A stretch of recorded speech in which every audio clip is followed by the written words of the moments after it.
जीवन में केवल दो ही वास्तविक धन है, समय और सांसें। दोनों ही निश्चित और सीमित हैं, इसलिए समय और सांसें समझदारी से खर्च करें।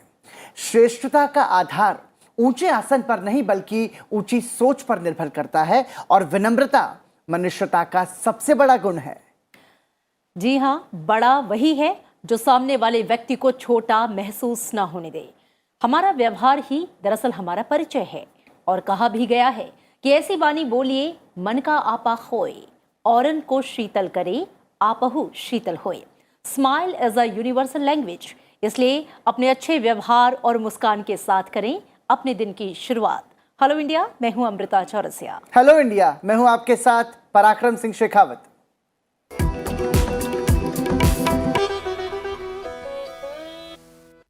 और अमृता, सबसे पहले जानते हैं हेलो इंडिया हाइलाइट्स में। हेलो इंडिया में आज क्या खास हम दिखाने वाले?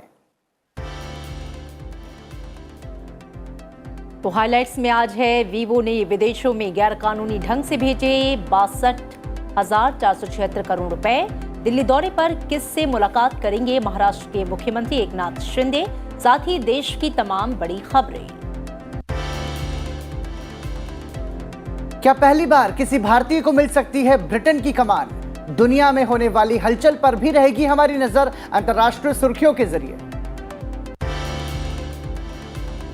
संसद भवन के राज्यसभा चैम्बर में राज्यसभा के नवनिर्वाचित सदस्य आज शपथ लेंगे। इसके अलावा आज देश भर में क्या होगा खास, बताएंगे आप। साथ ही पलटेंगे इतिहास के पन्नों को और जानेंगे आज के दिन से जुड़ा इतिहास। और इसी के साथ हेलो इंडिया में होगा बहुत कुछ खास, तो जुड़े रहिए अगले आधे घंटे मेरे और पराक्रम के साथ। आगाज करते हैं। पराक्रम, सबसे पहले राष्ट्रीय सुर्खियां।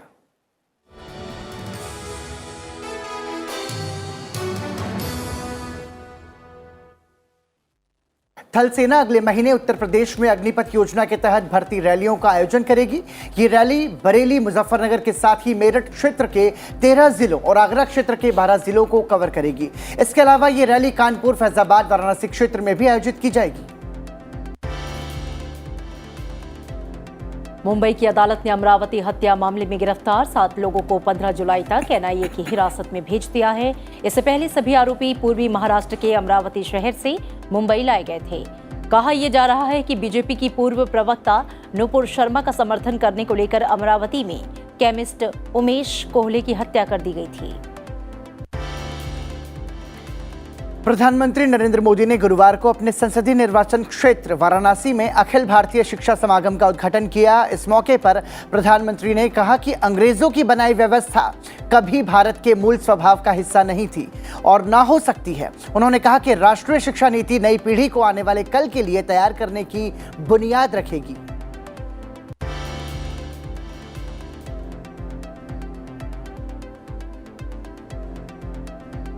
और इसी के साथ प्रधानमंत्री ने वाराणसी में 1,800 करोड़ रुपए की कई परियोजनाओं का उद्घाटन किया। इस मौके पर उन्होंने कहा कि आज काशी विरासत के साथ विकास की तस्वीर पेश कर रही है। सरकार ने हमेशा गरीबों की समस्याओं को हल करने और उनके सुख दुख में उनका साथ देने की कोशिश की। नई परियोजनाओं से बुनियादी ढांचे और दूसरे क्षेत्रों में सुधार की वजह से शहर में पर्यटन बढ़ा है। व्यापार और जीवन में आसानी के लिए नए अवसर पैदा किए गए हैं। सरकार ने मई में गेहूं के निर्यात पर रोक लगाने के बाद अब इसके आटे के निर्यात के लिए अंतर मंत्रालयी समिति की मंजूरी को आवश्यक बना दिया है, जो 12 जुलाई से प्रभावी होगी। विदेश व्यापार महानिदेशालय ने एक अधिसूचना में कहा है कि गेहूं के आटे की निर्यात नीति मुक्त ही है, लेकिन निर्यात के लिए गेहूं के निर्यात पर बनी अंतर मंत्रालय समिति की मंजूरी लेनी होगी। ये नियम गेहूं को आटा, मैदा, सूजी पर लागू होंगे। चीनी स्मार्टफोन कंपनी वीवो को भारतीय इकाई ने टैक्स देनदारी से बचने के लिए 62,476 करोड़ रुपए गैरकानूनी ढंग से चीन भेजे थे। प्रवर्तन निदेशालय ने गुरुवार को यह जानकारी दी। ईडी ने कई भारतीय कंपनियों और कुछ चीनी नागरिकों की संलिप्तता वाले एक धनशोधन गिरोह का खुलासा करने का भी दावा किया है। ईडी के मुताबिक वीवो इंडिया ने भारत में टैक्स देने से बचने के लिए अपने राजस्व का लगभग आधा हिस्सा चीन व कुछ अन्य देशों में भेज दिया। विदेशों में गैरकानूनी ढंग से 62,000 से ज्यादा करोड़ रुपए भेजे गए। भारत ने साउथहैम्पटन में खेले गए 3 मैचों की T20 सीरीज के पहले मुकाबले में इंग्लैंड को 50 रन से हरा दिया। टॉस जीतकर पहले बल्लेबाजी करते हुए भारत ने 20 ओवर में 8 विकेट गंवाकर 198 रन बनाए। हार्दिक पांड्या ने 51 रन की शानदार पारी खेली। जवाब में इंग्लैंड की टीम ने 19 ओवर 3 गेंद में 148 रन पर सिमट गई। बल्लेबाजी के बाद हार्दिक ने गेंदबाजी में भी जलवा बिखेरा और अपने कोटे के 4 ओवर में 33 रन देकर 4 विकेट झटके। उन्हें player of the match award भी दिया गया। भारत में जन्मी गीता गोपीनाथ अंतर्राष्ट्रीय मुद्रा कोष की पूर्व मुख्य अर्थशास्त्रियों की दीवार पर प्रदर्शित होने वाली पहली महिला और दूसरी भारतीय बनी हैं। सम्मान प्राप्त करने वाले पहले भारतीय रघुराम राजन थे, जो 2003 और 2006 के बीच IMF के मुख्य अर्थशास्त्री और अनुसंधान निदेशक थे। गोपीनाथ को अक्टूबर 2018 में IMF के रूप में मुख्य अर्थशास्त्री के रूप में नियुक्त किया गया था और बाद में उन्हें पिछले साल दिसंबर में IMF के पहले उप प्रबंध निदेशक के रूप में पदोन्नति दी गई। राष्ट्रीय सुर्खियों के बाद नजर अब राज्यवार सुर्खियों पर। महाराष्ट्र के मुख्यमंत्री एकनाथ शिंदे आज दिल्ली आएंगे। पिछले महीने मुख्यमंत्री पद की शपथ लेने के बाद ये राष्ट्रीय राजधानी की उनकी पहली यात्रा है। उनके साथ राज्य के उप मुख्यमंत्री देवेंद्र फडणवीस भी होंगे। दोनों प्रधानमंत्री नरेंद्र मोदी और गृह मंत्री अमित शाह से मुलाकात कर सकते हैं। महाराष्ट्र के मुख्यमंत्री एकनाथ शिंदे ने कल आधिकारिक रूप से मंत्रालय में अपना कार्यभार संभाल लिया। इस मौके पर उप मुख्यमंत्री देवेंद्र फडणवीस भी मौजूद रहे। आज महाराष्ट्र विधान परिषद के 10 नवनिर्वाचित सदस्य शपथ लेंगे।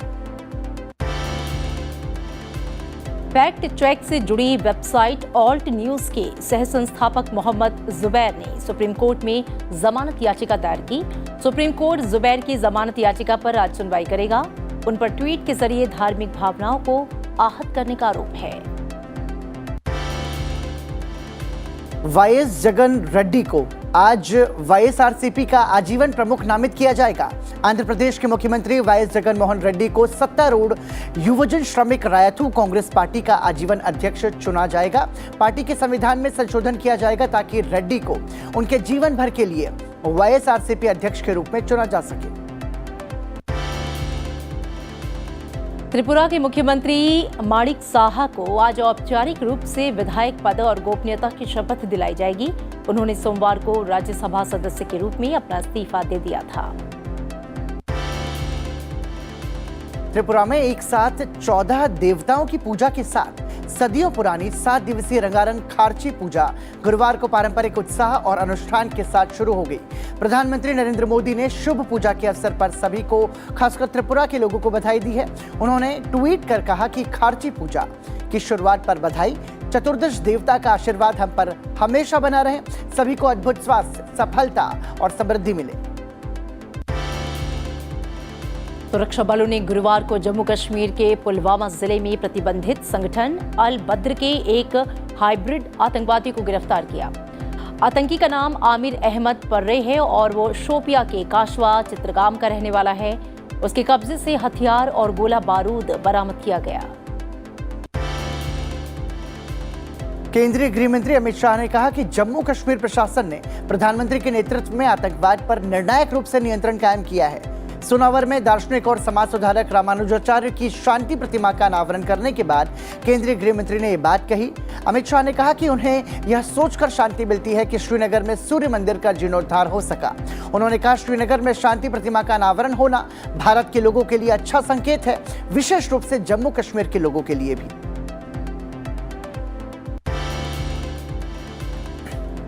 मद्रास उच्च न्यायालय ने अन्नाद्रमुक के 2 पत्ती वाले चुनाव चिन्ह पर रोक लगाने के लिए निर्वाचन आयोग को निर्देश देने से संबंधित याचिका खारिज कर दी और याचिकाकर्ता पर 25,000 रुपए का जुर्माना लगाया है। कर्नाटक के तटीय क्षेत्रों और मलनाड में भारी बारिश से सामान्य जनजीवन प्रभावित हुआ है, साथ ही जान माल का नुकसान हुआ है। मौसम विभाग ने प्रदेश में आने वाले 4 दिनों तक मूसलाधार बारिश के लिए अलर्ट जारी किया है, जिसके बाद प्रशासन ने स्कूलों और कॉलेजों को बंद कर दिया है। हालात को देखते हुए एनडीआरएफ और एसडीआरएफ को तैनात कर दिया गया है। केरल में पिछले 24 घंटे से लगातार बारिश हो रही है, जिसकी वजह से लोगों को मुश्किलों का सामना करना पड़ रहा है। बारिश से कई इलाके जलमग्न हो गए हैं, साथ ही यातायात प्रभावित हुआ है। कन्नूर में भारी बारिश की वजह से कई घर क्षतिग्रस्त हो गए। मौसम विभाग ने प्रदेश के कई जिलों में अगले 2 दिनों तक भारी बारिश की संभावना जताई है। महाराष्ट्र में पिछले 5 दिनों से हो रही बारिश से हालात बदतर हो गए हैं। कई इलाके जलमग्न हो गए हैं। प्रदेश के मुख्यमंत्री एकनाथ शिंदे के आवास के आसपास भी जल भराव हो गया है। निगम के कर्मचारी लगातार इलाके से बाढ़ के पानी की निकासी की व्यवस्था में जुटे हैं। मौसम विभाग ने रायगढ़, रत्नागिरी और सिंधुदुर्ग में 9 जुलाई तक रेड अलर्ट जारी किया है। मुंबई और ठाणे 10 जुलाई तक ऑरेंज अलर्ट पर हैं। असम में बाढ़ के हालात में सुधार हुआ है। हालांकि बाढ़ से 15 जिलों के 9 लाख से ज्यादा लोग अभी भी प्रभावित हैं। प्रदेश का कछार जिला सबसे ज्यादा प्रभावित है। यहां पर करीब 5,70,000 लोग अभी भी प्रभावित हैं। वहीं नगांव में करीब 1,89,000 और मोरीगांव में करीब 1.5 लाख लोग पीड़ित हैं। प्रभावितों ने राहत शिविरों में शरण ली है। प्रदेश में बाढ़ से अब तक 186 लोगों की जान जा चुकी है। केंद्र ने असम बाढ़ के लिए अग्रिम हिस्से के रूप में 324 करोड़ रुपए जारी किए हैं। और आइए अब नजर अंतर्राष्ट्रीय सुर्खियों पर। विदेश मंत्री एस जयशंकर ने इंडोनेशिया में अपने चीनी समकक्ष वांग यी के साथ मुलाकात की। इस दौरान दोनों नेताओं के बीच सीमा के ताजा हालातों पर चर्चा हुई। इसमें लद्दाख क्षेत्र में सैन्य गतिरोध का मुद्दा भी शामिल था। जयशंकर और वांग यी ने करीब 1 घंटे तक ये बैठक की। विदेश मंत्री एस जयशंकर ने इंडोनेशिया में कई देशों के विदेश मंत्रियों के साथ द्विपक्षीय बातचीत की। जयशंकर ने इंडोनेशिया, अर्जेंटीना, दक्षिण अफ्रीका, मैक्सिको, सेनेगल, सऊदी अरब, संयुक्त अरब अमीरात के विदेश मंत्रियों के साथ द्विपक्षीय वार्ता की और आपसी सहयोग बढ़ाने पर जोर दिया। ब्रिटेन के प्रधानमंत्री बोरिस जॉनसन के इस्तीफे के बाद नए नेता की तलाश शुरू हो चुकी है। सत्ताधारी कंजर्वेटिव पार्टी जल्द ही नए नेता का ऐलान कर सकती है, जो ब्रिटेन का अगला प्रधानमंत्री बनेगा। खुद बोरिस जॉनसन ने अपने इस्तीफे का ऐलान करते हुए कहा कि वो नए नेता का चुनाव होने तक अपने पद पर बने रहेंगे। काफ़ी सारे सवालों का जवाब देना पड़ रहा है, भले वो पार्टी गेट पर हो या उनके पॉलिसीज़ को लेकर हो। ये दोनों ने उनका पूरा साथ दिया था, लेकिन जब इनके रेजिग्नेशंस ट्यूसडे के शाम को बोरिस जॉनसन के पास आए, पूरी यहाँ की सियासत में एक हंगामा सा मच गया था। उसके बाद लगातार इस्तीफे आने लगे बोरिस जॉनसन के पास। इस हद तक कि पीछे जो वेस्टमिनिस्टर आप देख रहे हैं, वहाँ पर सरकार में कुछ 30 से 40 पोस्ट खाली हो गए थे आज की तारीख में, जो बोरिस जॉनसन अब कोशिश कर रहे हैं भरने की। उन्होंने जब अपना इस्तीफ़ा दिया टोरी पार्टी लीडरशिप से, उन्होंने ये भी कहा कि वो रहेंगे डाउनिंग स्ट्रीट प्रधानमंत्री के रूप में, एक केयरटेकर प्रधानमंत्री के रूप में, जब तक एक नया टोरी लीडर स्थापित ना हो जाए। 4 महीनों से अधिक समय से जारी रूस यूक्रेन जंग के बीच रूस के राष्ट्रपति व्लादिमीर पुतिन ने पश्चिमी देशों को जंग में शामिल होने की चुनौती दी है। पुतिन ने कहा कि अगर पश्चिमी देश यूक्रेन का साथ देना चाहते हैं तो जंग में शामिल हो जाएं। पुतिन ने कहा कि रूस पर लगाए गए प्रतिबंधों की वजह से यूक्रेन के साथ शांति पर बातचीत करना कठिन होता जा रहा है। चीन में एक बार फिर से कोरोना के ओमिक्रॉन वेरिएंट का ग्राफ तेजी से बढ़ रहा है। नए मरीजों के बढ़ते मामलों के बीच शियान शहर में लॉकडाउन लगाने का फैसला किया गया। यहां 1 सप्ताह के लिए लॉकडाउन का ऐलान किया गया है। फ्रांस में प्रधानमंत्री एलिजाबेथ बोन के खिलाफ विपक्षी दलों की तरफ से पेश किए गए अविश्वास प्रस्ताव पर संसद में मतदान करेंगे। हालांकि कंजर्वेटिव और धूर दक्षिणपंथी पार्टी रासेंबलमेंट नेशनल ने कहा कि वो बोन के खिलाफ मतदान नहीं करेंगे। ऑस्ट्रेलिया के प्रधानमंत्री एंथोनी अल्बनीज न्यूजीलैंड के अपने समकक्ष जेसिंडा अर्डर्न के साथ एक बैठक में हिस्सा लेंगे। दोनों नेताओं के बीच वार्षिक बैठक के दौरान बातचीत होगी। दोनों नेताओं की बैठक सिडनी में होगी। ट्विटर ने कहा है कि वो हर दिन 1 मिलियन स्पैम खातों को हटा देता है, जिसका उद्देश्य कंपनी के नकली और बॉट खातों पर अधिक प्रकाश डालना है। ट्विटर ने कहा कि स्पैम खाते प्रत्येक तिमाही में अपने सक्रिय उपयोगकर्ता आधार के 5% से कम का प्रतिनिधित्व करते हैं। टेनिस स्टार राफेल नडाल ने विंबलडन चैंपियनशिप के सेमीफाइनल में अपना नाम वापस ले लिया है। नडाल ने मैच के एक दिन पहले चोट की वजह से अपना नाम वापस ले लिया। नडाल से हटने से निक किर्गियोस को वॉकओवर मिल गया और वो फाइनल में पहुंच गए हैं। और तमाम सारी सुर्खियों के बाद आइए अब नजर डालते हैं आज की खास गतिविधियों पर। राज्यसभा के नवनिर्वाचित सदस्य संसद भवन के राज्यसभा चैम्बर में आज शपथ लेंगे। इसके अलावा प्रधानमंत्री नरेंद्र मोदी पहले अरुण जेटली मेमोरियल लेक्चर में आज भाग लेंगे। ये कार्यक्रम नई दिल्ली के विज्ञान भवन में शाम 6:30 बजे आयोजित किया जाएगा। साथ ही आज केंद्रीय पर्यावरण, वन और जलवायु परिवर्तन मंत्री भूपेंद्र यादव और मंत्रालय के राज्य मंत्री अश्विनी कुमार चौबे नई दिल्ली में सुबह 10:30 बजे हरियाली महोत्सव कार्यक्रम में शामिल होंगे।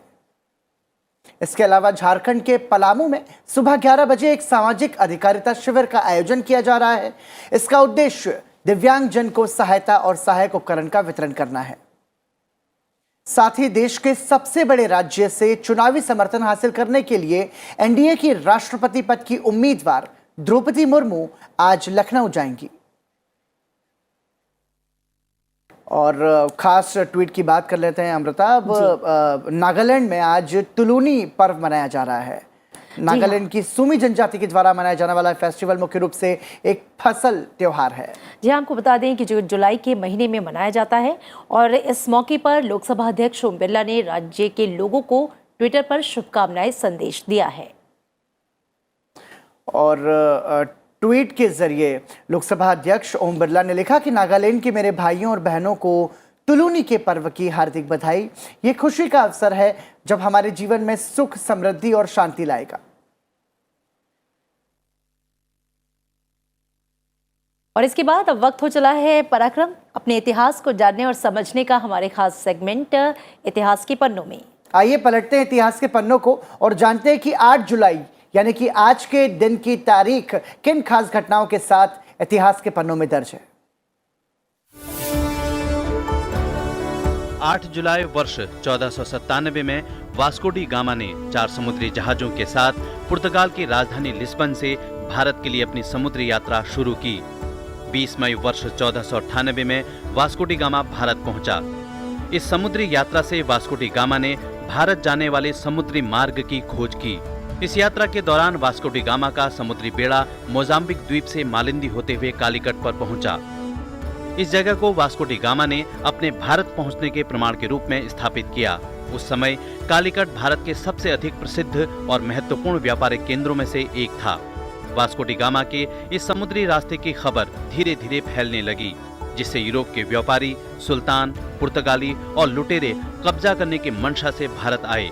इन सब के बाद ब्रिटिश लोग भी व्यापार के बहाने अपना अधिकार स्थापित करने की मंशा से भारत आने लगे और इस तरह वास्को डी गामा के भारत आगमन के बाद इतिहास ने कई बार करवट बदली। और ये तो हो गई इतिहास की बात अमृता, लेकिन अब आगे हम क्या बताने वाले हैं? मतलब कोई पॉजिटिव स्टोरी या न्यूज़ आज क्या है? जी हाँ, सकारात्मक खबर जो आपको देगी एक नई ऊर्जा, और वो है एक ऐसी कार से जुड़ी हुई जिसे देखना, समझना और जानना आप ज़रूर चाहेंगे। अगर आपको ये पता चले कि कैसी भी कार है जिसे ना फ्यूल की ज़रूरत है और ना ही बैटरी ऑपरेटेड है, तो पराक्रम आप क्या कहेंगे? अमृता, मतलब अगर ऐसी कार है तो वाकई में ये बहुत काम की खबर है, क्योंकि आज जिस समय हम ये देख रहे हैं कि जो फ्यूल का जो अनलिमिटेड जो हम इस्तेमाल करते हैं उसकी वजह से हमारा जो पर्यावरण है वो भी प्रभावित होता है। और यही खबर जो ये बताती है कि कश्मीर के एक इंजीनियर का एक कारनामा है, जिसमें श्रीनगर के इंजीनियर बिलाल अहमद ने अपने घर में ही एक सोलर कार तैयार की है। जी हाँ, आइए देखते हैं उनकी सोलर कार और जानते हैं आखिर कैसे उन्हें इस काम में सफलता मिली है।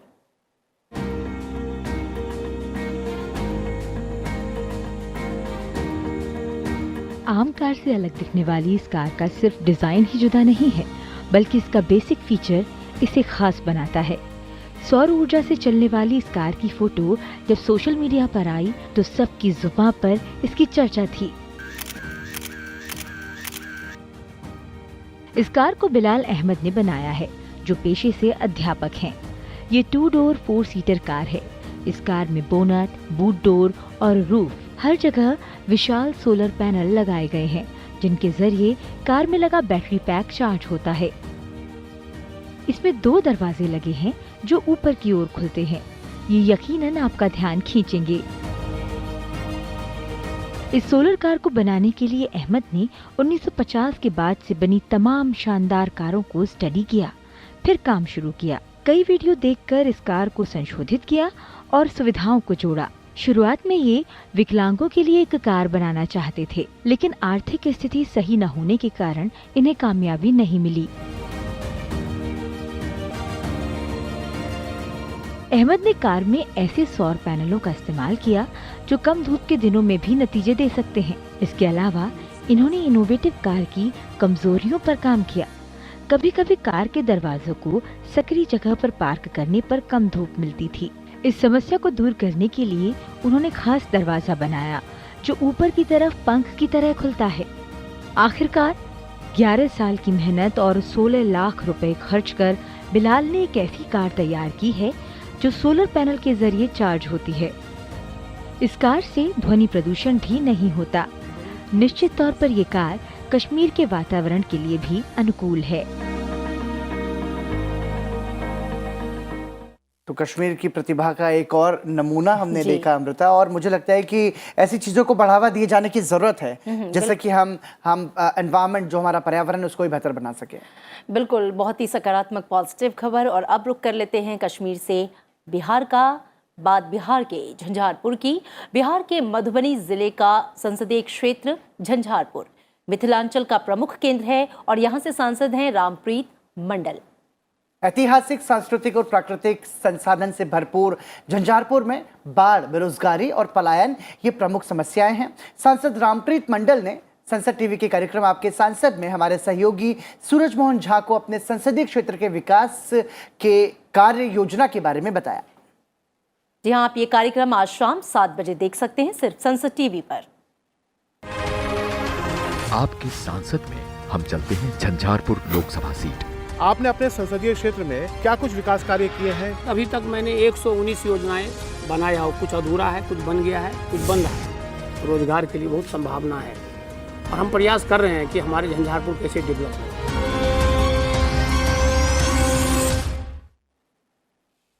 और अब अमृता, ये बताने का समय है कि हेलो इंडिया जो कि पसंदीदा कार्यक्रम है दर्शकों का, लेकिन इसको आप संसद टीवी के अलावा संसद टीवी के सोशल मीडिया प्लेटफॉर्म पर भी देख सकते हैं। आप अपना पसंदीदा प्रोग्राम टीवी के अलावा यूट्यूब और फेसबुक पर भी देख सकते हैं। जी हाँ, साथ ही इंस्टा पर भी ये उपलब्ध है और इसके अलावा आप संसद टीवी की आईडी को फॉलो कर सकते हैं। और सबसे इम्पॉर्टेंट बात यह है कि आप अपने विचार, अपने सुझाव हमें भेज सकते हैं, जिसे हम अपने कार्यक्रम का हिस्सा बनाएंगे। और इसी के साथ अब समय है आपसे विदा लेने का, लेकिन चलते चलते आपको दिखाते हैं प्रधानमंत्री नरेंद्र मोदी से जुड़ी एक शानदार तस्वीर। जी हाँ, दरअसल प्रधानमंत्री नरेंद्र मोदी गुरुवार को वाराणसी के दौरे पर थे, जहां एक कार्यक्रम के दौरान उन्होंने छोटे स्कूल के बच्चों से मुलाकात की। मुलाकात के दौरान किसी बच्चे ने प्रधानमंत्री को संस्कृत में श्लोक सुनाया, तो किसी ने ढोल की थाप से सबका मन मोह लिया। बिल्कुल, और आप भी भारत की बाल प्रतिभा का आनंद लीजिए और इस मनमोहक तस्वीर को देखिए। और इसी के साथ मुझे और अमृता को दीजिए इजाजत। आप सभी का दिन शुभ हो। आपके साथ कल फिर मुलाकात होगी संसद टीवी पर ठीक 8 बजे। नमस्कार। नमस्कार।